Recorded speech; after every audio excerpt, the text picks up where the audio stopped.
We're going to talk a little bit about social ads. The unique partnership that KW and Facebook have is really very cool. It's so powerful that it puts your ads right up there with ads from Honda and from Apple computers and from all these giant corporations out there. Social media advertising in this manner really levels the playing field, and it creates the best opportunity, the most cost-effective way that we can run ads right now, more effective than newspaper and billboards and paying for Craigslist ads or whatever it might be. It is so effective and with the best ROI. So we're going to dive right in. So I'm going to flip through some slides, and then if we have time, I'll go into Command, but I think I've got it all right in my slides here. So first thing, if you're not using Google Chrome, you need to be really. It's the most widely used browser in the world. KW is building Command really to work in Chrome first and then other browsers. And once you get into Command, one little tip that I'll show you is you can click on the red KW square in the top left corner, and it'll actually pop out the words next to each of those applets so that you can see what they are. I find myself doing that now still. I'm like, which icon was the opportunities again? Well, it's the handshake. Clicking on that red square will give you that. Top right corner, there is a little bell, and that's your notifications in Command. When you get a new lead, those notifications, they're coming in Kelly, but they're also going to be in Command under that bell in the top right corner. Settings, you can access that in the top right if you haven't set up your marketing profile yet, because you will want to set up your marketing profile, and you'll want to make sure that you have Facebook connected. So in the Command settings, there's two options to connect Facebook: the Facebook post scheduling, which is right in the middle of the screen, and then down at the bottom is the Facebook ad manager one. Now the social ad one is the one that you're going to need for today, and it's as simple as clicking the connect button on the right of it, and it'll prompt you to log in with your Facebook.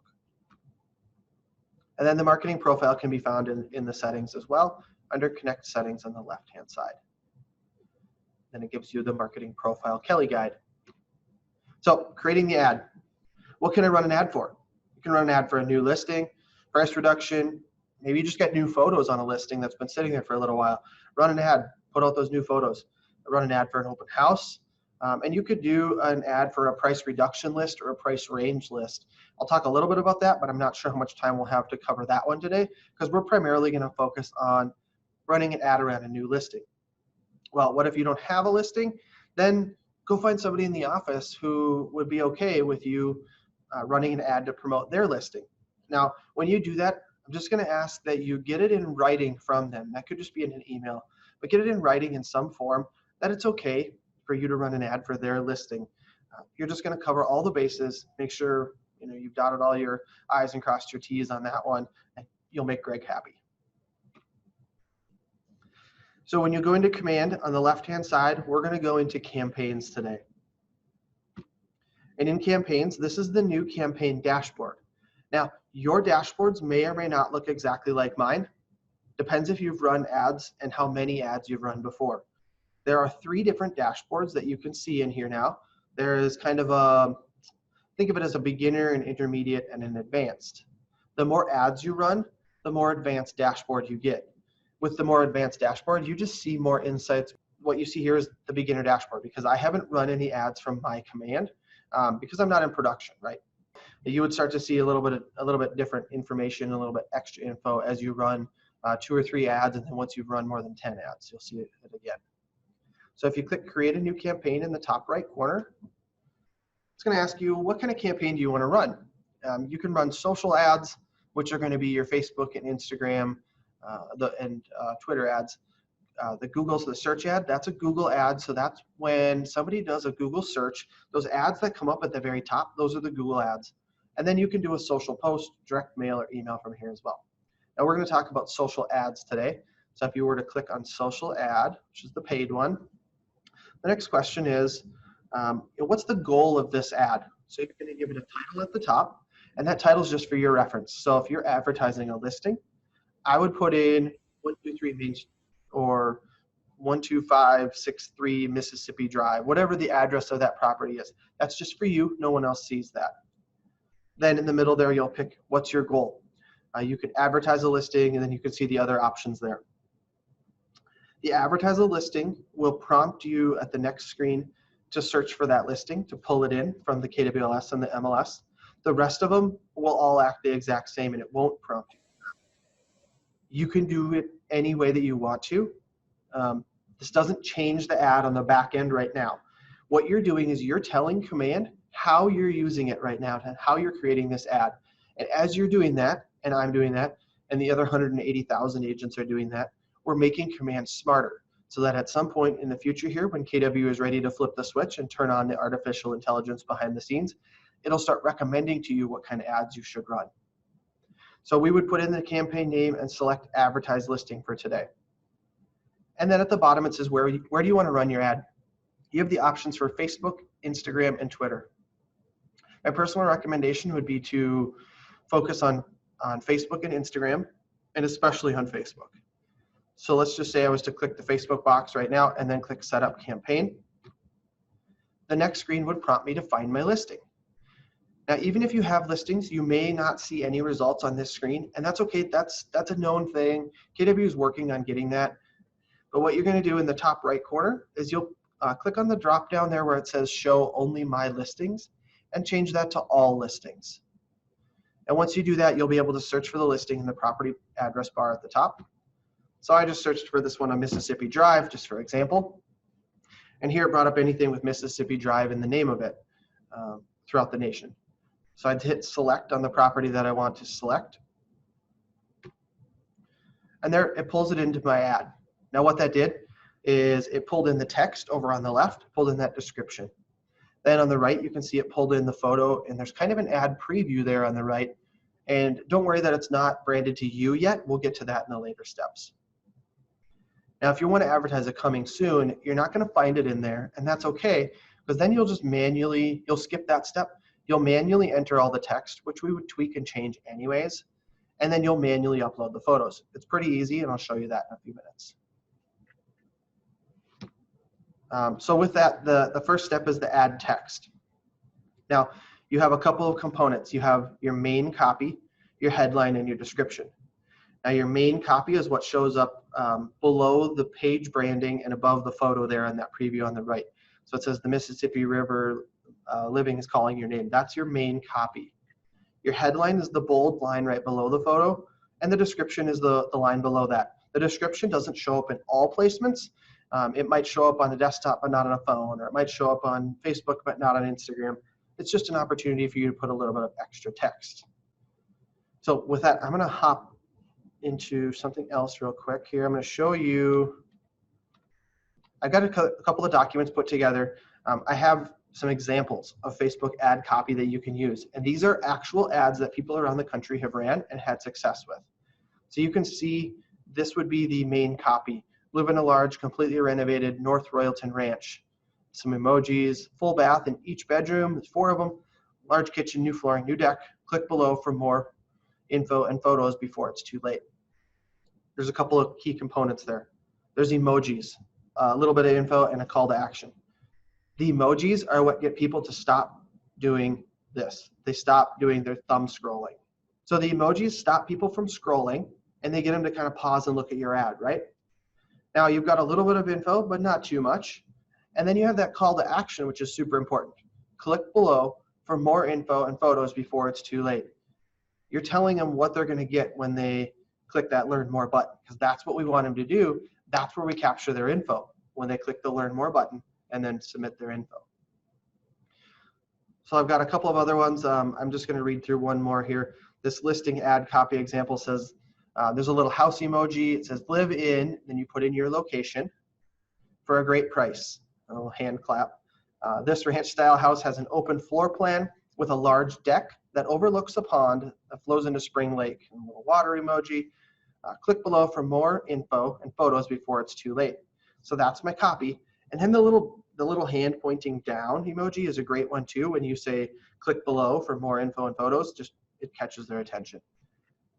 Then there's another line below this one. It says location. So whatever, Maple Grove Ranch with a pond just listed and like a wow face. That might be my headline.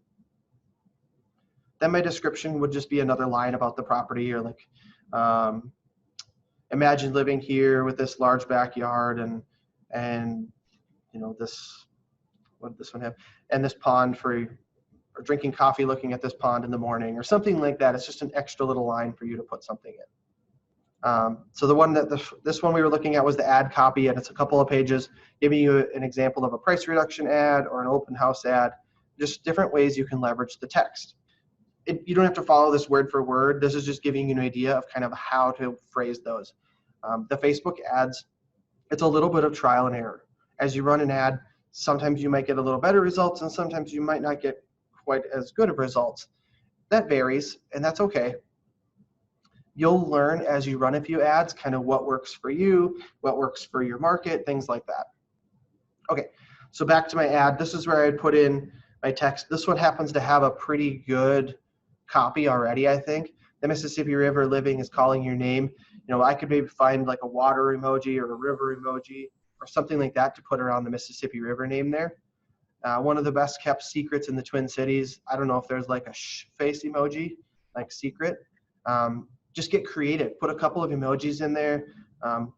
Make sure you get that down pointing finger emoji. Just make sure that you pick the right finger emoji. You don't want to mess that up in your ad. So use maybe 3 or 4 emojis in your main copy, and then maybe 1 or 2 in your headline. You can vary that a little, but that's what I like to start with. Once I've got this filled out and I click Save Ad Text, you'll see my preview on the update on the right update with the changes I've made. And then the next section is going to be my media. So this is where if it was a coming soon, there would be no photo, and I could upload my own right here under the Add More.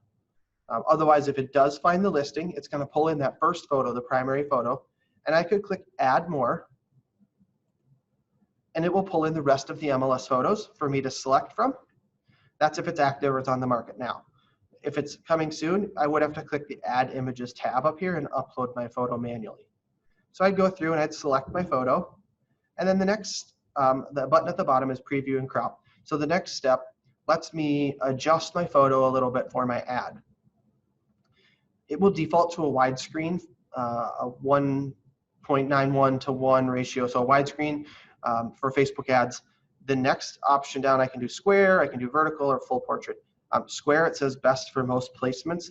The reason it says that is because if you're running an ad on Facebook and Instagram, selecting this square is going to look good on both, because the widescreen photo is not going to look the best on Instagram. Instagram's made for square photos, right? And then it does give me an option too for a full portrait mode, which would be like widescreen turned like that, because that's where if I want it to show up in Instagram stories, then it's that vertical mode. So just think about how you're advertising it. If you're just doing it on Facebook, stick with this regular default one. You don't even have to change it. You can drag and adjust your crop to go up or down if you need, and you hit Save Image. You can add like 5 images now. And when you do that, what it does is it creates an ad carousel. And with that carousel, you can see on the far left here, I've got this main ad, and the consumer will be able to swipe on their phone or click the arrow on their computer to see the next photo. And it's going to be the same ad, but with like 5 different photos. Just gives them a little bit of interactivity with it, and then they can see a little more without giving away everything right now. So I recommend take advantage of all 5 of those. Then when you save that, the next step is your channel options, saying where do you want to put the ad out there?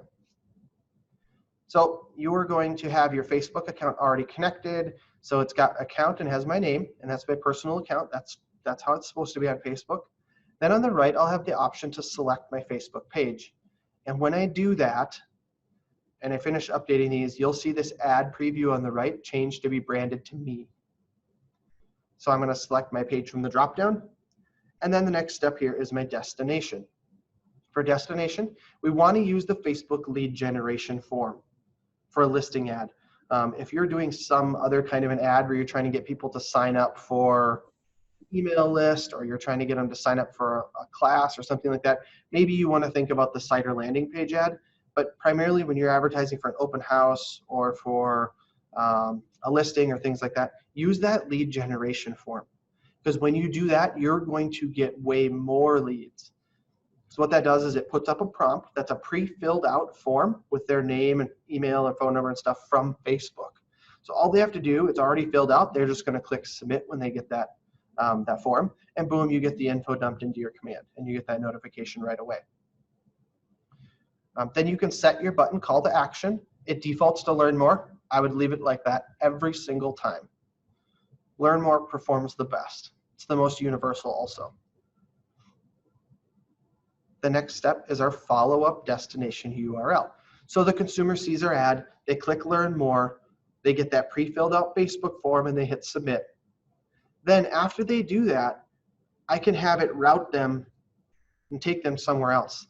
I want to then take them to this property's information on my website because I want them to be able to get that more information I promised, right? So what I do is I open up my agent website and I search for that property. So I went to marty.kw.com and then I searched for this 12014 Mississippi Drive property and clicked on to see the property page. Now on that property page, I can copy this link up at the top and then go back into command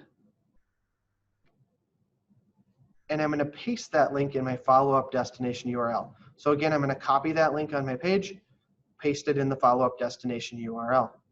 That way, after they fill out the form, I'm going to try to direct them to my site, whether they may look at that property, they may look at others, maybe they sign up on my site, I don't know. But I want to get them somewhere branded to me, right?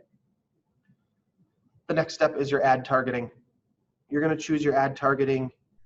You can use the default, which is the standard setting, where it's going to go based on the location of that listing, plus 20 miles. Now we can't get, I believe 15 miles is the closest it'll let you. Fair housing and all that kind of stuff. Facebook locked it down, said you can't do less than 15 miles for radius for your advertising. So default, it's going to do the city plus 20 miles in any direction. The other option you have is to toggle this use custom settings check switch. And when you do that, it's going to give you the option to target your database. That's a conversation for another day because you do need to have a decent amount of people in your database for that to be effective and tagged and sorted appropriately. But under this custom audience, I could select a different city if I wanted to. I could adjust my radius. Again, 15 is the lowest you can go. And then I can add or change interests. They are interests like Zillow.com, Realtor.com, things like that. And what that does is you're telling Facebook that you want to try to put this ad in front of people that have expressed interest in Zillow.com, Realtor.com, or those whatever items you selected on Facebook. The idea there is that the ad will get served in front of more people that are more likely to buy a house, right? Now, what I recently learned is that Facebook actually says, just leave it and don't even do the custom audience unless you're wanting to target your database. The reason that they're saying this is they're saying that if you run a listing ad and you do a low spend per day, a low dollar amount per day, over like a 10-day duration, the Facebook algorithm will kind of see how it performs those first couple of days, 2 to 3 days, and then it'll start putting that ad where it thinks it should be. And that Facebook algorithm is ever evolving. It's always learning. It's crazy. Like nobody understands it. It's one of life's mysteries. It's like a flux capacitor or something. I have not had a chance to try this yet, but that's what I recently learned directly from Facebook. One of our main people at Facebook, his name is Scott. He has been to lots of KW conventions. He spoke. They've brought people, tons of people actually, from KW to Facebook's headquarters in Austin. I mean, all kinds of stuff like that with our partnership. So they're saying try it out without the custom, but you have to do it longer. If you do a 3-day ad like that, that's not enough time for the algorithm to figure it out. You can do it either way, or if you really wanted to get creative, you could do the exact same ad and only do those 2 things different. Target one yourself and leave one and see how it performs. So then when I've got that set, I'm going to click Save Facebook Ad at the bottom. Oh, and add my interests if I want to go that route. I would click on the Add Interest button, and I would type in here Zillow.com, select it, Realtor.com, select it, and so on and so forth. Then after I've saved my channel options, the next thing is my duration and budget. Default is I believe default's a 10 days at $3 a day, and you can adjust that. You can go up or down from there. Keep in mind, Facebook says your ad takes 24 to 72 hours to approve. Traditionally, we've seen 24 hours, but lately the ads have been taking just a little bit longer sometimes. So keep that in mind that your ad won't go live today if you run it right now. should go live tomorrow, but could be like the day after. So plan on your ad starting the next day, and then you pick, do you want it to run for 5, 7, 10? How long do you want it to run for? And then you can set your total budget, which will then automatically divide it amongst the days. Now, if I was also running this on Instagram, I would have an extra option here where I could say, hey, Facebook, you decide how to distribute the money, or I could say, I want to put $20 to Facebook and $10 to Instagram. You can dictate that if you'd like. I probably would just leave that up to their algorithms at that point and say, hey, Facebook, you do it, because Facebook will put more emphasis on an ad that's performing really well in one place and less if that ad's performing not so great. So if it's performing poorly on Instagram but great on Facebook, they're going to shift that focus and that money for you. Once I've set my duration, you can see I've got all check marks on the left-hand side. I've got it all ready. In the top right corner, I'm going to click Publish Campaign. And then if I don't have any, if I don't have a payment on file, it's going to ask me to put my card in now, and then I'll get charged for the full amount of that ad. So in this case, I would get a $30 charge from KW, and then this ad's going to start running once it gets approved by Facebook. So at this point, it gets handed off to Facebook. They have to approve it before it'll run. Now, if for some reason Facebook is running the ad and it comes in under budget, they only spend $25 or $28, the remaining money will be there as a credit for you on your next ad, but not until the duration of this ad is complete. So if this is a 10-day ad expiring on the 29th of May, after the 29th, any credit that's due will be available in my account for my next ad. And before you do hit publish, proofread that ad and check it. Make sure it's exactly as you want it, because once you've started it, you can't really just cancel it. You can pause or stop the ad, and then you'll get a credit for any unused amount after that duration, or that 10 days in this case, completes. I'm not going to touch on these too much, but the terms to understand, when it comes to advertising, there's something called CPM, which is your cost per thousand. How much did it cost to get it in front of 1,000 people? And your CPC is your cost per click. How much did it cost to get somebody to click on that ad? And then your CPLC, it's your cost per lead captured. How much did it cost to get a lead, right? That's what you really care about. We're often seeing leads, that cost per lead, being 80 cents to $1. It can be a little higher at times, but that's super affordable. You can't get leads like that really anywhere else. That's going through the ads, showing you, kind of some tips and tricks on running an ad. It really takes a little bit of playing around with it and actually doing it to kind of see how it works for you.